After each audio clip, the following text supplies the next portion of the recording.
환멸 연습 김승미.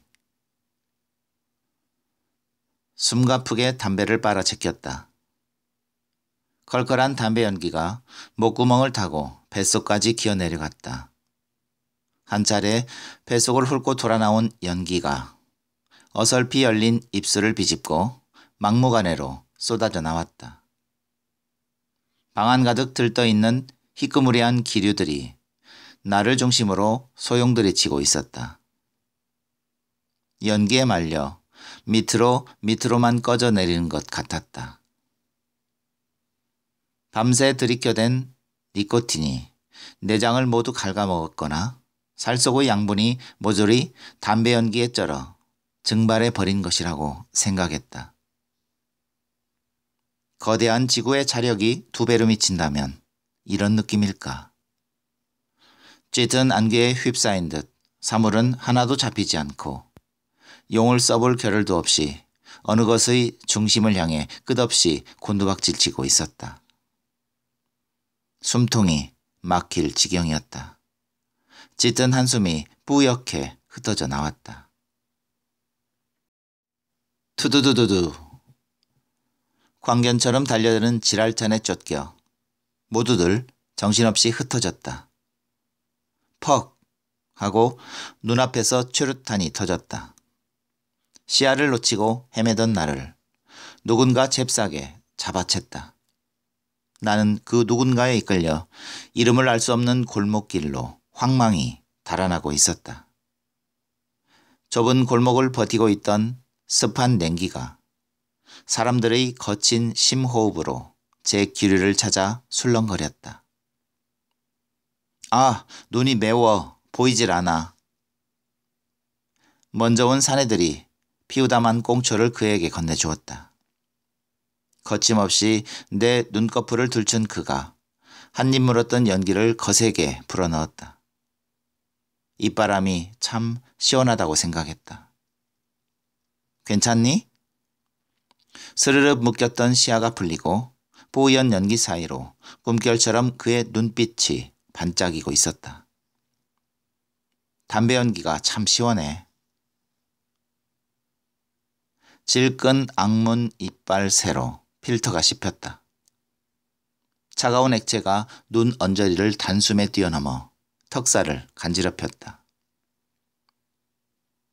백골이다. 다시 뛰기 시작했다.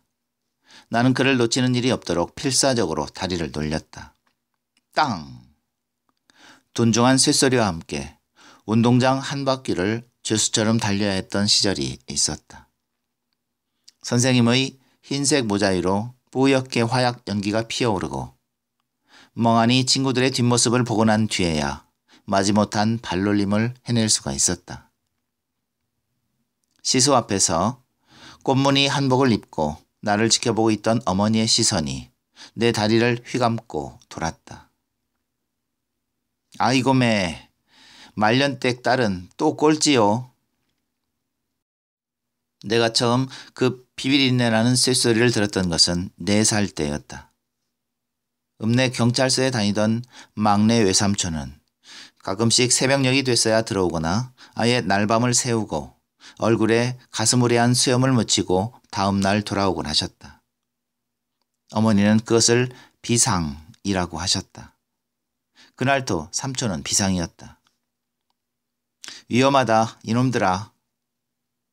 한낮이 다 될 무렵 들어온 삼촌이 어머니가 차려주신 늦은 아침밥을 달게 먹어 치우는 동안 오빠들은 조그마한 쇳덩이를 만지작거리고 있었다. 이게 M16이란 거다. 큰오빠는 무엇이든 모르는 것이 없었다. 말쑥한 얼굴에 몸이 약했던 큰오빠는 언제나 책을 끼고 살았고 마을에서 속셈을 제일 잘하였다. 어머니는 무엇이든 큰오빠를 먼저 챙기곤 하였다. 빵! 빵! 작은 오빠는 서부 영화 속의 주인공 흉내를 그럴듯하게 내보였다. 내가 떼를 써가며 작은 오빠와 그 M16 사이를 두고 실랑이를 벌였던 몇 초 안 되는 순간에 운명은 이미 문지방을 기댄 채 느글느글한 웃음을 흘리고 있었는지도 모른다. 삼촌의 하얀 쌀밥 위로 시뻘건 점액질이 피어오르고 새로 도배한 꽃무늬 벽이 빨갛게 물들고 있었다. 쿵! 머리를 쳐박고 고꾸라진 큰오빠의 이마에서 끝도 없이 빨강물이 흘러나왔다. 그것은 움푹 꺼진 방뚝을 타고 내려와 내 발가락새에서 출렁거렸다. 어쩌면 운동회 때마다 내 다리를 마비시킨 것은 쇳소리가 아닌 그 끈적끈적한 점액질이었다는 생각이 든다. 내가 빨리 어른이 되고 싶어 했던 가장 큰 이유는 바로 그 겁나는 달리기를 하지 않아도 되리라는 막연한 기대 탓이기도 했다. 그때보다 훨씬 어른으로 자란 내가 그때보다 훨씬 빠르게 뛰고 있는 것이었다. 그는 내 손을 놓지 않았다. 힘껏 마주댄 소나귀에서 그의 땀과 나의 그것이 섞여 배어났다. 그의 축축한 땀줄기들이 내 몸 구석구석에 스며들었다. 몸뚱어리 전체가 그의 땀으로 후줄근이 젖고 말았다. 날 사랑해? 땀에 절어 내 위에서 출렁이던 그에게 내가 물었다. 그는 말이 없었다. 말을 할 수 없었는지도 모르겠다. 한치의 감성도 용납되지 않아 보였던 그가 그거로 한치의 이성도 챙기지 못한 채 색정의 늪을 허우적대고 있는 것이었다.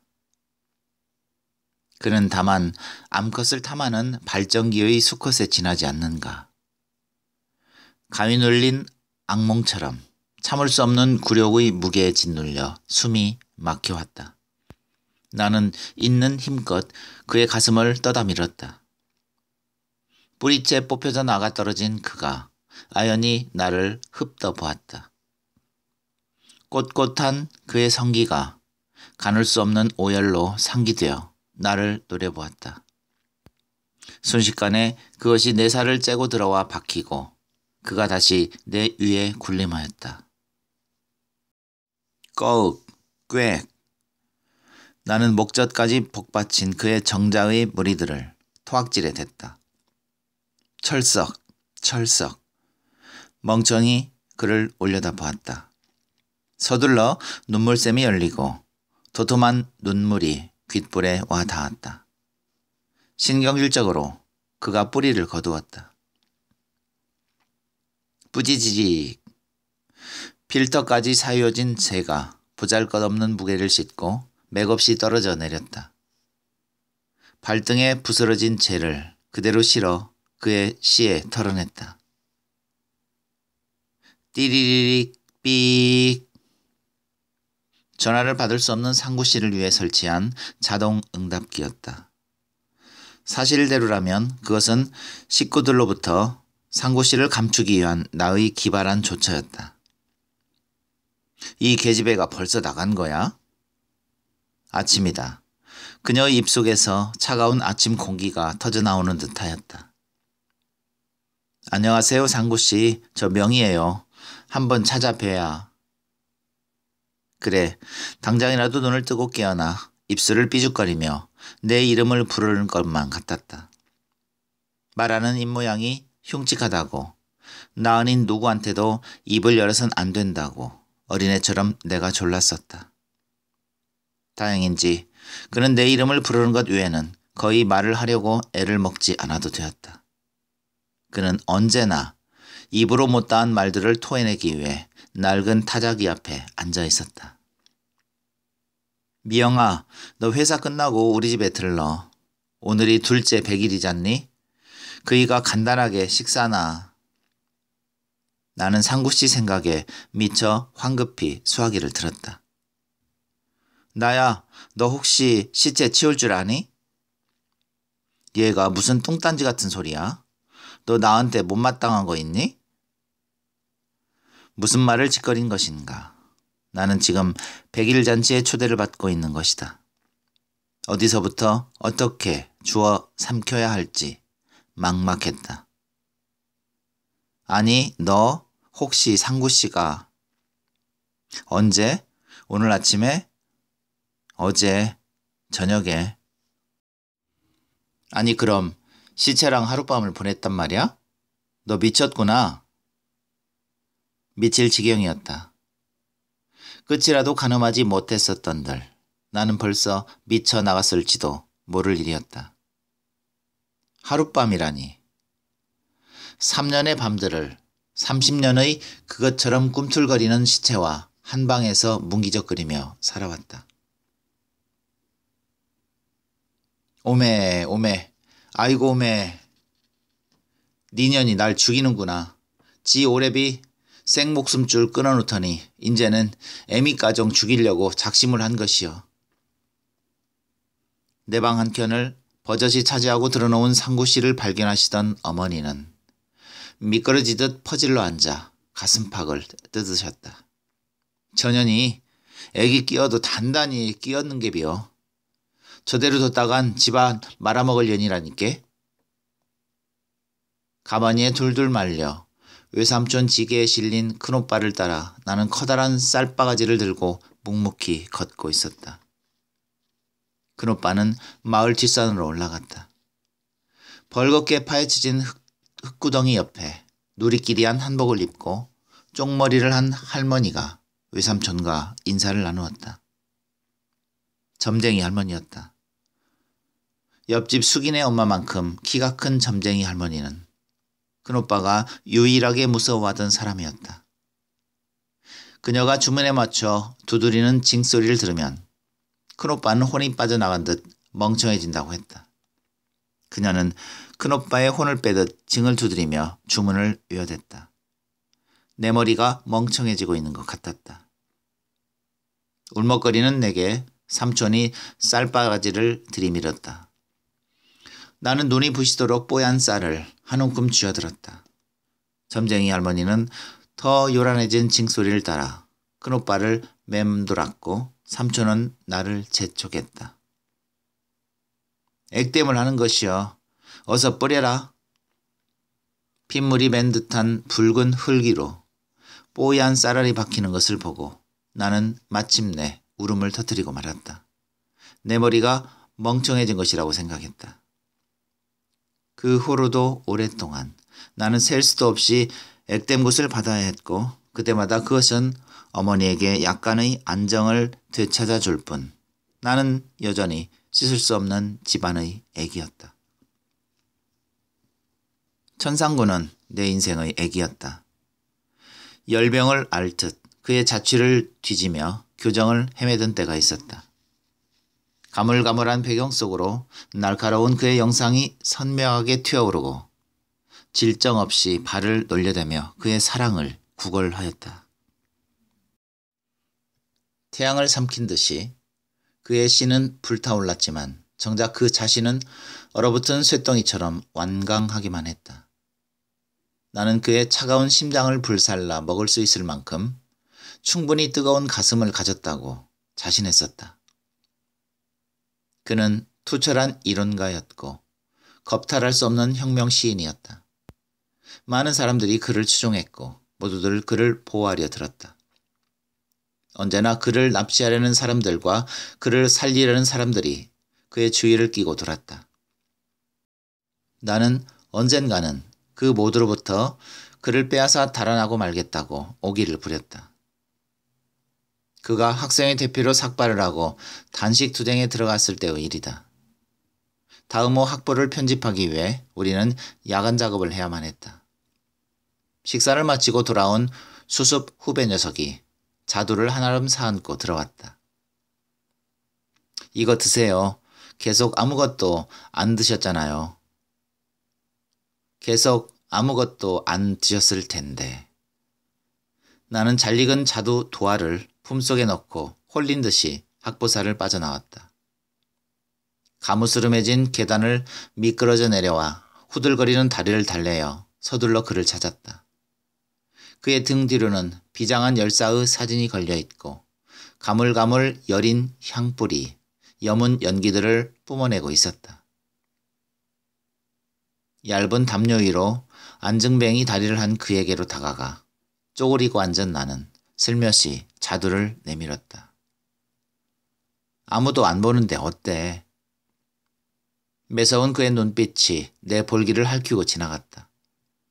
검붉은 자두알이 떨어져 대구르르 굴렀다.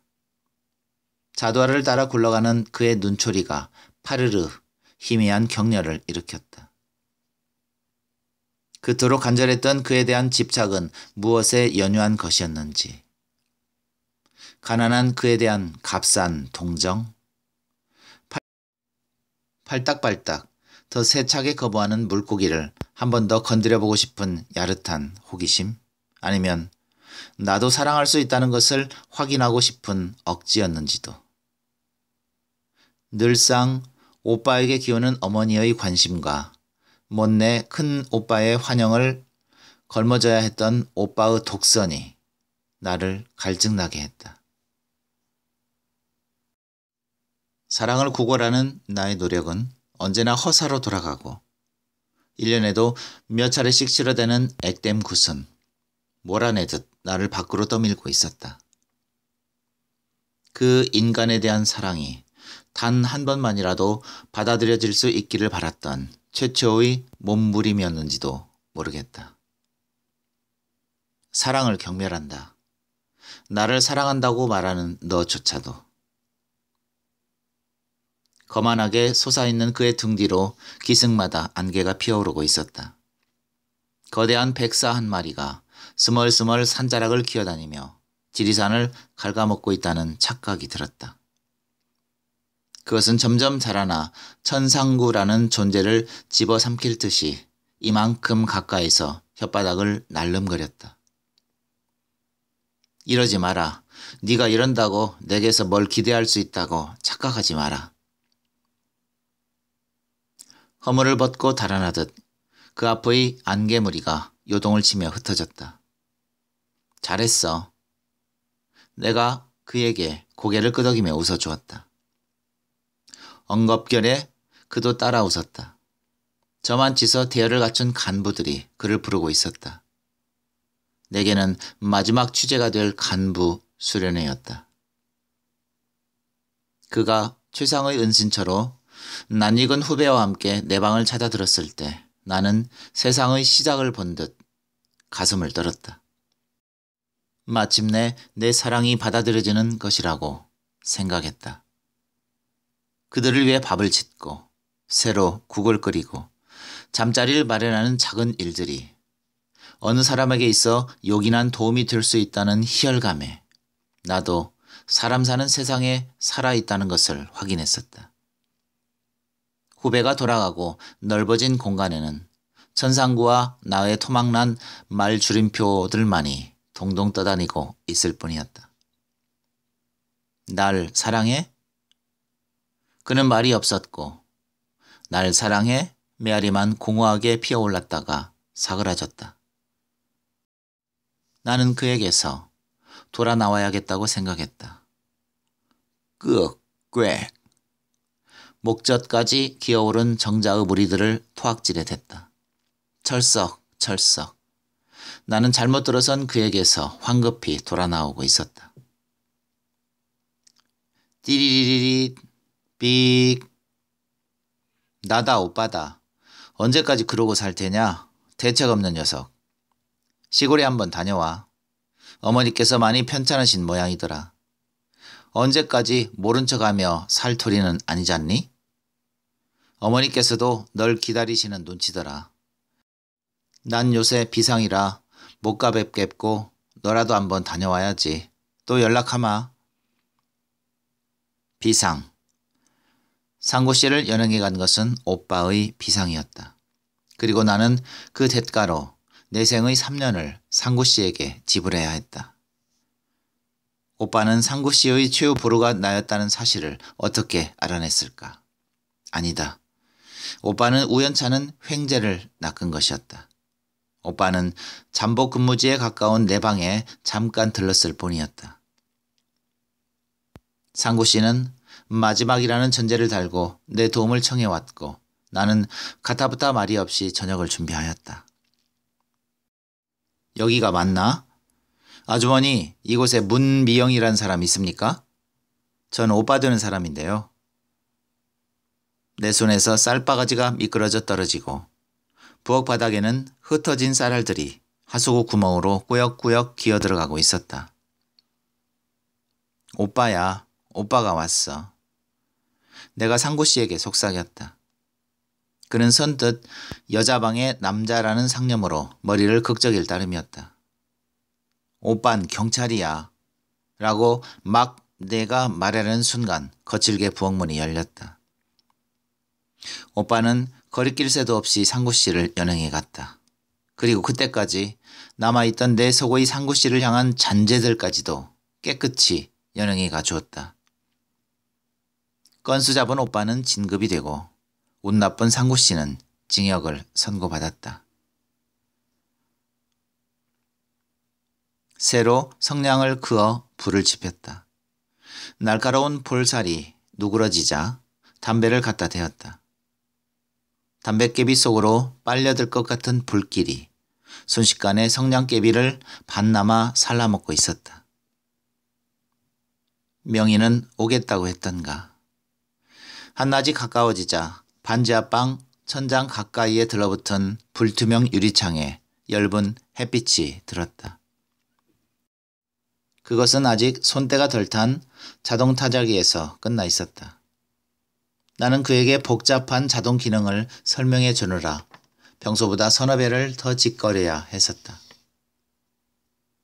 이제 막 길을 들였을 자동 타자기가 뻣뻣한 그의 엄지손가락을 기다리고 있었다. 나는 스위치를 눌러 전원을 오프시켰다. 스위치에서 가져오려던 손가락들이 까만 비닐봉지에 걸려 주춤했다. 검붉은 자두알이 쪼르르 굴러나와 그를 덮은 이부자락 가장자리에 다 멈췄다.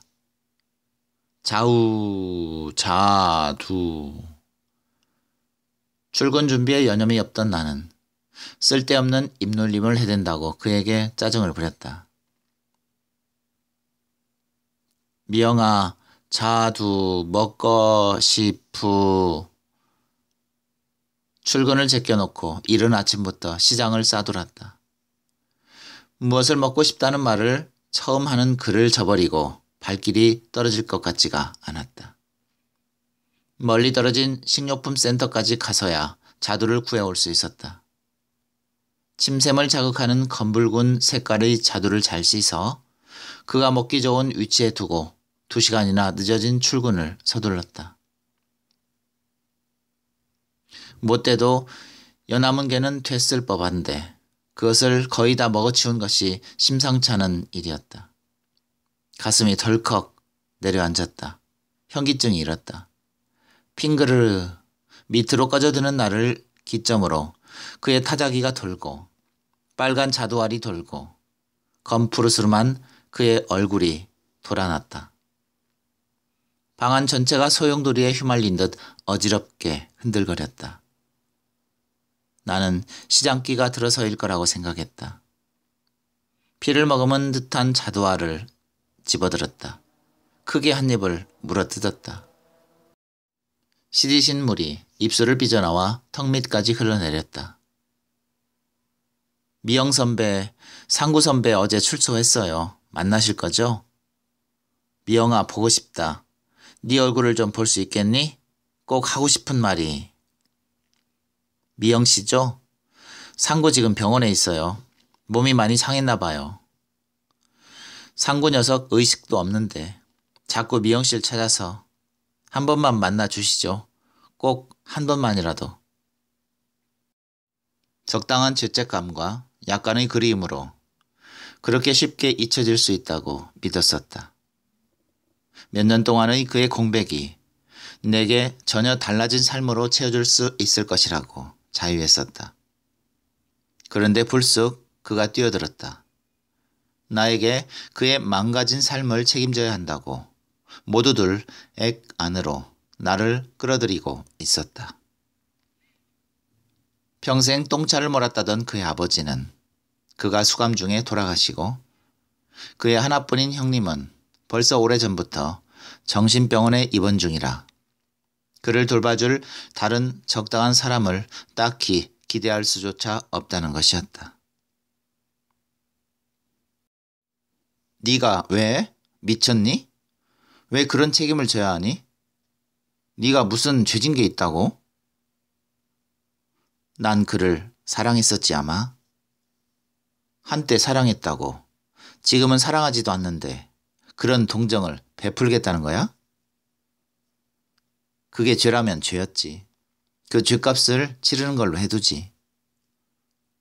씁쓸히 명희의 결혼식장을 걸어 나오며 처음으로 그녀가 부러워지기 시작했었다.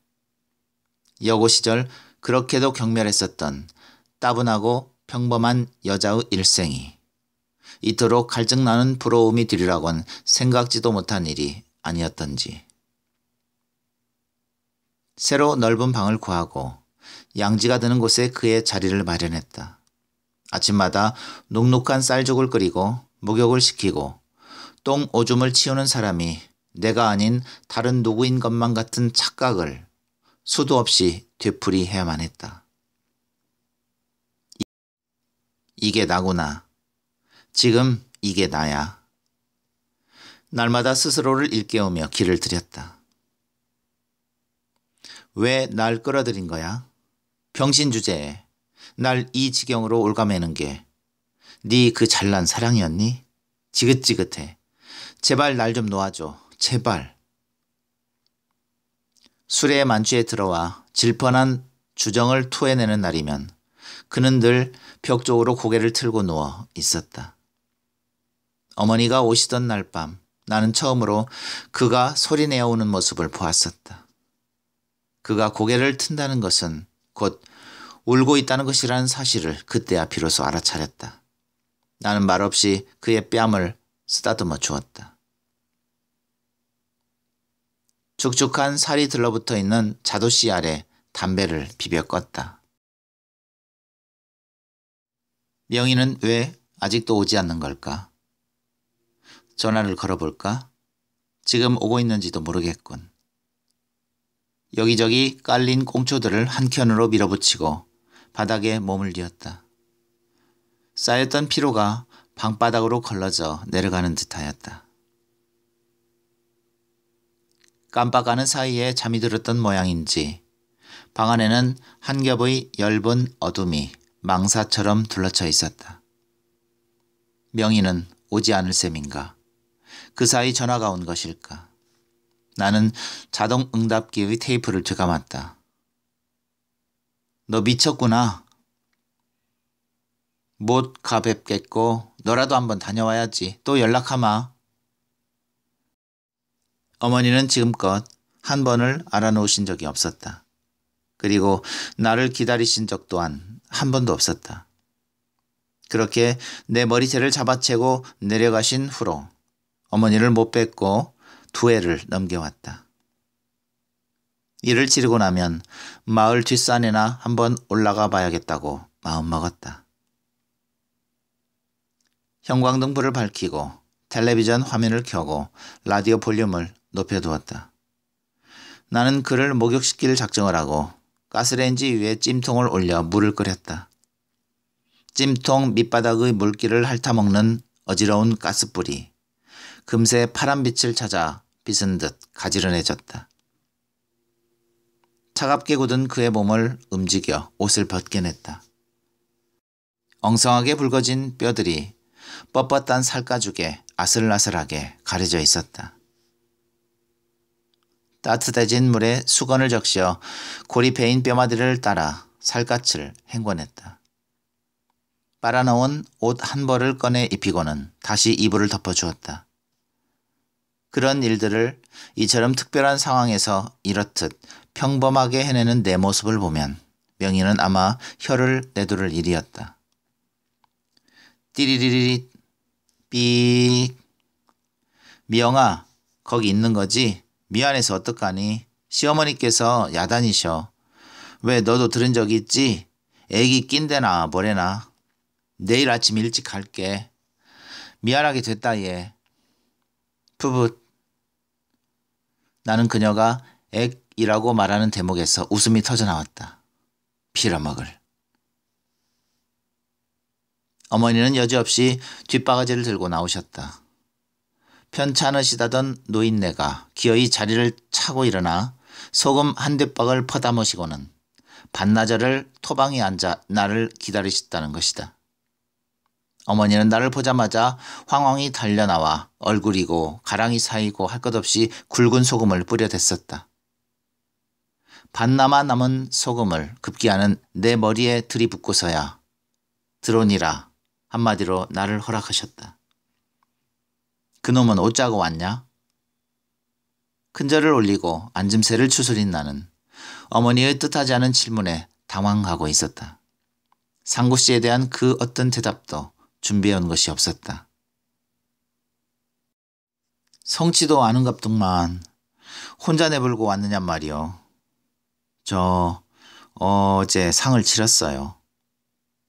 명희는 어김없이 이른 아침에 남편을 데리고 나타나 주었다. 화장을 시키는 동안 병원으로 두 청년이 찾아왔다. 그들의 제안에 따라 상구 씨를 학교로 보냈다. 명의의 선처로 간소한 장례 준비를 갖춘 그들은 폭력 정부의 인권 유린을 규탄하고 거룩한 혁명 시인의 투쟁적 삶이라는 후한 위로를 상구 씨에게 퍼부어댔다. 나는 조용히 식장을 빠져나와 집으로 돌아왔다. 횡댕그렁하게 비어있는 상구 씨의 자리가 방안을 필요 이상으로 확대시켜 놓고 있었다. 혼자 지내기에는 아무래도 너무 큰 공간이라는 생각이 들었다. 니년도 참 징한 놈의 팔자제. 어머니는 다시 누우셨고 내가 물러나올 때까지 한마디도 더 꺼내지 않으셨다. 어머니는 늘상 내게 하실 수 있는 말들을 그득 많이 찾아내시는 편이 못 되셨다. 음산한 산길을 따라 질정 없이 오르고 있었다. 살을 섞은 듯한 한기와 거침없이 퍼부어대는 빗물이 사체에서 흘러내렸다.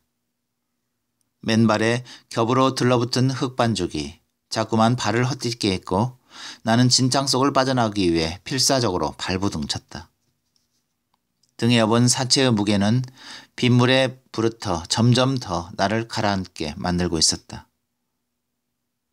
낡은 볕가마니에 칭칭 감은 그것은 큰오빠인 듯 했고 어느 땐 상구씨 같기도 했다. 찰진 흙 반죽이 묽어지기 시작하자 선명한 붉은 빛을 띠었다.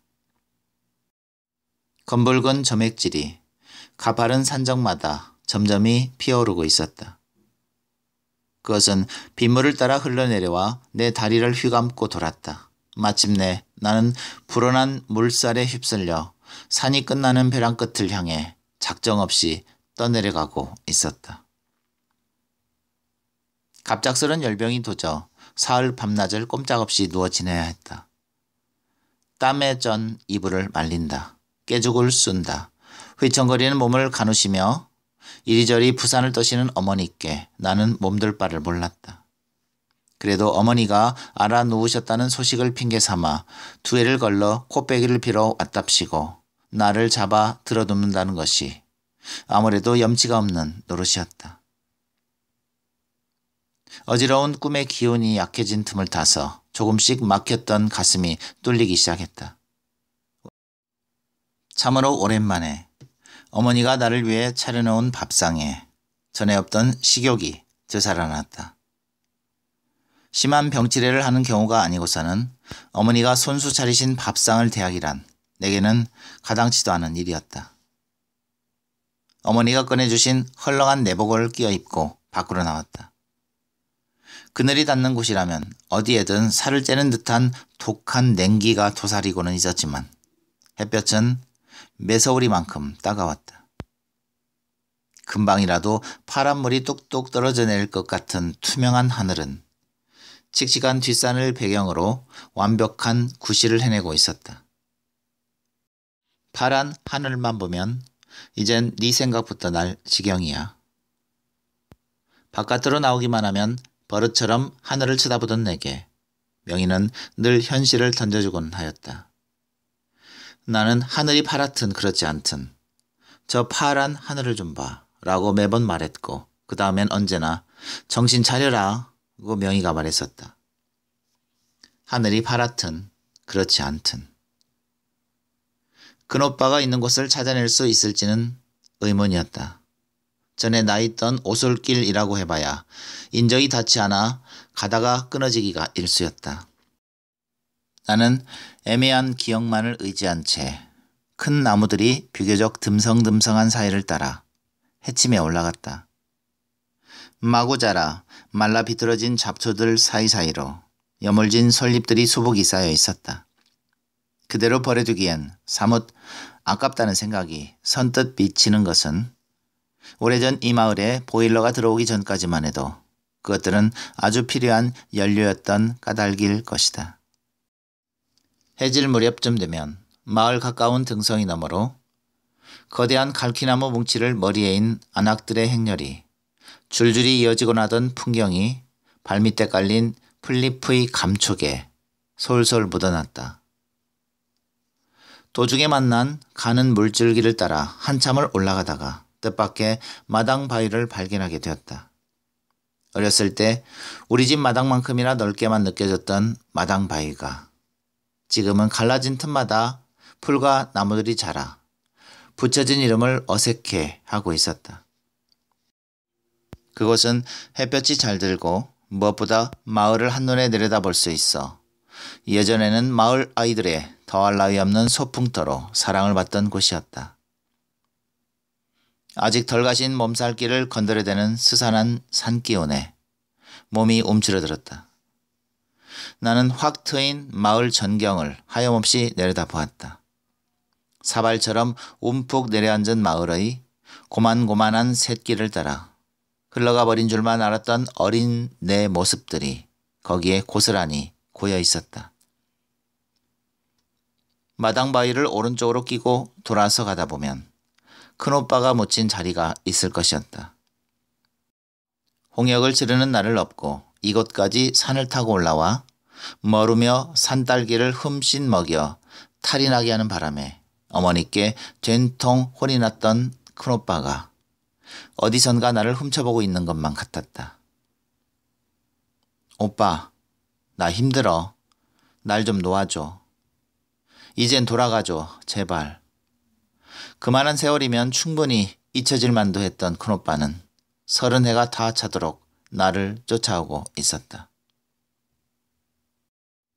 봉긋하게 돛구쳐 놓지도 않아 이제는 반반해졌을 평지 위로 도토리 나무나 정금나무를 무성하게 키우고 있을 큰오빠의 묘를 뒤로하고 산을 내려왔다.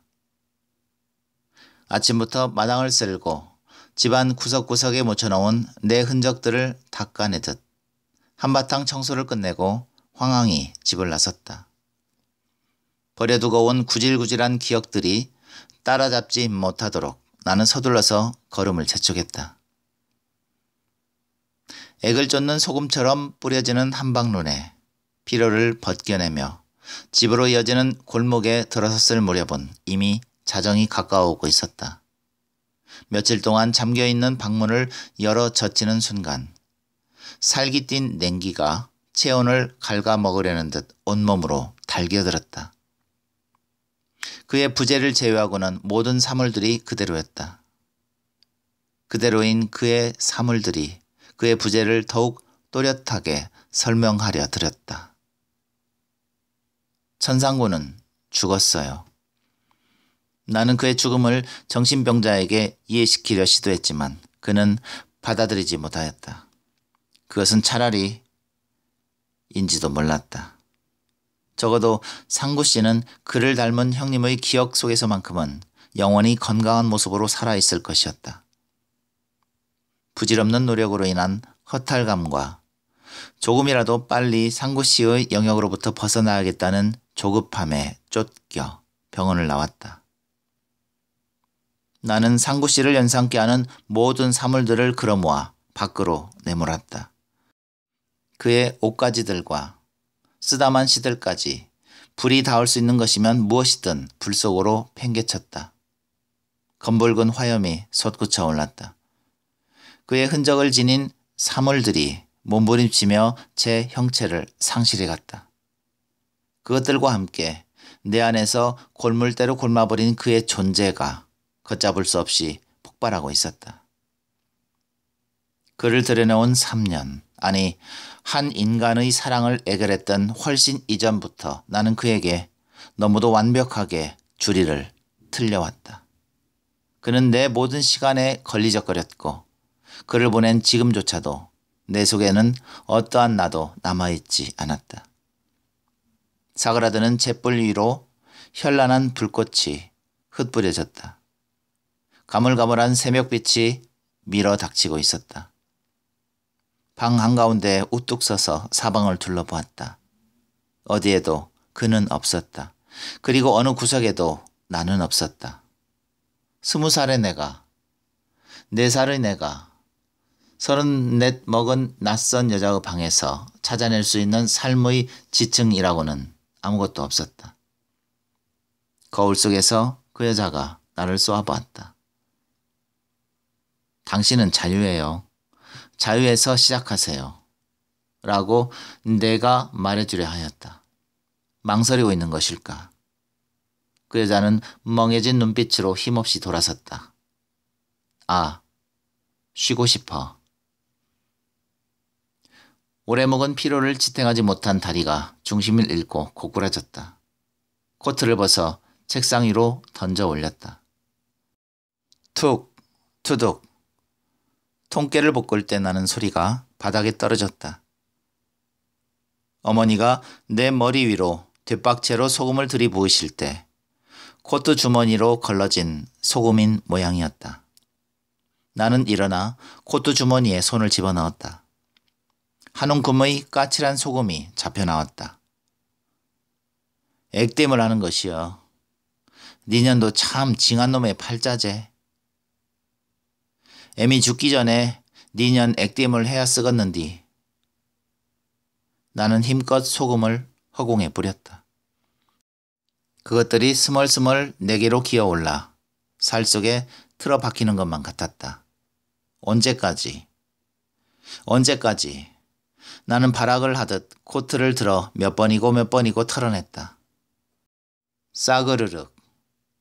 줄이 참듯 버텨왔던 격정들이 소금과 함께 쏟아져 방바닥에 나뒹굴었다. 나는 황급히 방문을 걷어차고 밖으로 달아났다. 새로운 아침이 길목마다 흘러나오고 있었다.